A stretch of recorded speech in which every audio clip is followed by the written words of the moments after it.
পরপরই স্রষ্টার পরে পুরো সৃষ্টিকুলের উপরে বিশ্বনবীর মর্যাদা আছে না নাই? এজন্য আল্লাহ বললেন ওয়ারাফা'না লাকা যিকরাক, ও নবী আপনার মর্যাদা সম্মান আমি আকাশচুম্বী করেছি। আপনার সুনাম সুখ্যাতি মান মর্যাদা আমি গোটা বিশ্বে ছড়াইয়া দেব। এই আয়াত যখন নাজিল হলো কাফেররা হাসতে শুরু করলো। কাফেররা বলে মোহাম্মদ বেটা বলে কি, ও জানে বাঁচবে কিনা ওইটাই তো সন্দেহ।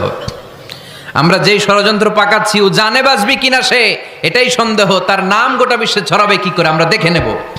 আল্লাহ বলেন তোরা আমার নবীর সুনাম সুখ্যাতি ছড়ানোর ব্যাপারে বাধা তৈরি করবি, তোরা আমার নবীর ব্যাপারে অপপ্রচার চালাবি, তোদের অপপ্রচারকেই আমি আমার নবীর প্রচার মাধ্যম বানিয়ে দেব। তোরা করবি অপপ্রচার।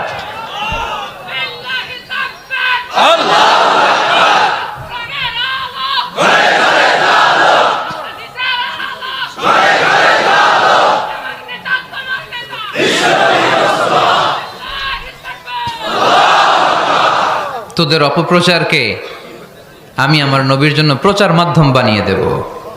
এরকম অনেক সময় হয় না যে কেউ কেউ অপপ্রচার করে কারো বিরুদ্ধে, এটা তার জন্য প্রচার হয়ে যায়।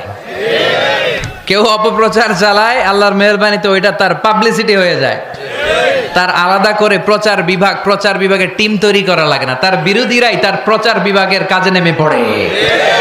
বিশ্বনবী বললেন আল্লাহ বললেন তোরা আমার নবীর সুনাম সুখ্যাতিকে থামাবি, তোদের মাধ্যমে আমি বিশ্বনবীর সুনাম সুখ্যাতি গোটা বিশ্বে বুলন্দ করে দেব। আবু জাহেল ঘোষণা দিল খবরদার, হজের মৌসুম, হাজী সাহেবরা গোটা বিশ্ব থেকে আসবে, আমার দলের কর্মীরা তোরা যেটা করবি সেটা হচ্ছে হাজীদের কাছে যে বলবি মক্কায় নতুন